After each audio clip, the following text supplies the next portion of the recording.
All right, everyone knows that hunters come in all shapes and sizes. This size probably more than other sizes, but just because we're all a little bit different doesn't mean we don't all love the same stuff. Today I got a list for you of 5 things that all hunters love. Pretty much every hunter I've ever met just loves looking for deer. We're not talking about the act of going hunting. We're talking about driving around looking at shit. They're looking at tree lines, they're looking at fields in the hope that they find a pair of antlers out there. And spotting a buck in the wild, I think that's why they call it getting buck wild, gets hunters buck wild. I now get why they call them buck wild. They see a buck out there, they will yank the truck to the side of the road, pull out the binoculars just like this, and they'll just look at them until they can't see them anymore. There's something that happens when you're looking for deer that basically just humans can't control. It's an involuntary action that happens when they see a deer. Let's say you're driving like this, you see a deer, you immediately have to take your eye line from right here down about 6 inches. Drive in, see a deer,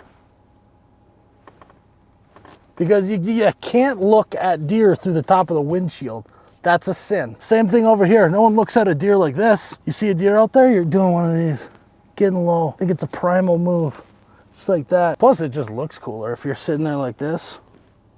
Doing one of those versus, hey, I'm looking for deer. No, it's just, you don't do that. It's, and once in a while you'll sneak a whisper in there just out of habit. I see a deer and all of a sudden it's like, what do you think? How many points do you think that guy's got? Didn't even try. Just even the thought of seeing a deer made me do it. It's truly one of the best times hunting is not even hunting at all. It's just driving around looking for deer. Another thing hunters love doing is sleeping when they should be hunting. You're out in the woods, you get comfy in your stand, you get the heater rolling, maybe you have some hand warmers in your pocket. It's hard not to fall asleep. Look at this hunter right here. This guy is snoring so loud that if a deer even thinks about coming within 100 yards, it's gone. And if for whatever reason a deer did walk by him, you know god well he's not gonna see it. I don't even think he brought his gun if you were to wake up. And you know for a fact the guy that's taking naps like this, he gets back to deer camp and he tells you that he saw the most deer. This guy, even though he's been schnoozing, he got a fresh 8 hours of sleep in the stand today, he's coming back, he's like, I saw 13 deer, 3 or 4 of them were shooters, but you know, they were too far or I didn't get a shot. This guy last night at deer camp said he was gonna take it easy for opener, right?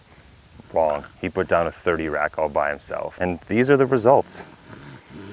One thing that hunters love is they love buying stuff they already have. Miles, do they like spending money on stuff? No. It's not about that. It's all about just in case. Example, I got a lot of urine.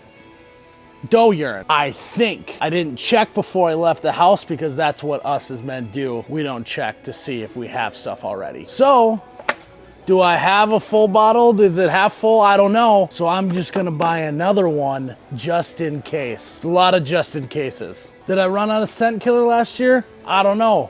But I'm gonna pick up a bottle just in case. And you can get it at your local flea farm. Did I leave my hooks in the tree? Did I put it in my backpack? I don't know. I probably won't even be able to find the tree that I was in last year. Better buy a few hooks just in case. I know I have one of the doe bleat cans. What if I got 2 bucks coming at me here and I need a second one to call the other one in? Just in case. Hunters love going to a garage like this, maybe a hunting shack, sitting down in a nice chair like this. Oh, cracking open a nice cold beer.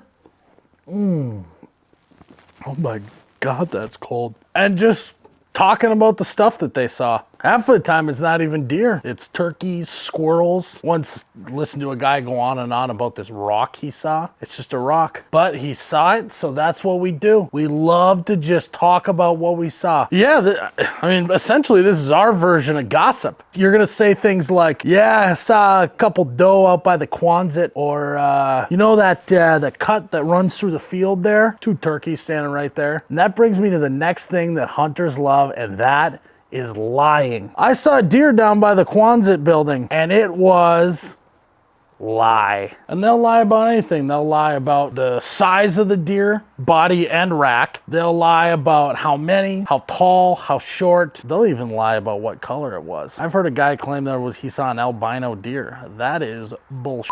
I guarantee it was just like a Fleet Farm bag just flapping in the wind. Or the guy's colorblind, one of the two. The next layer of lying is the first lie. Then you have to lie about an excuse of why you either didn't shoot the deer or why you didn't take a photo of it or anything that would give you evidence that it wasn't a lie. Example, Turning Point buck walked right into the woods. I'm telling you, this big rack on him, and he just kept walking behind every tree. I couldn't get a shot at him. It's all I could see was his tail and his nose. He kept walking behind thick trees. It was unbelievable. So yeah, I didn't get a shot at the old 30-point buck, but next time. And that's what hunting's all about. Saying what you saw, lying about it. I mean, it's kind of same church, different pew with fishermen. You haven't met a hunter that lies about what he's seen? You haven't met a real hunter. Oh, you betcha, yeah. Yeah.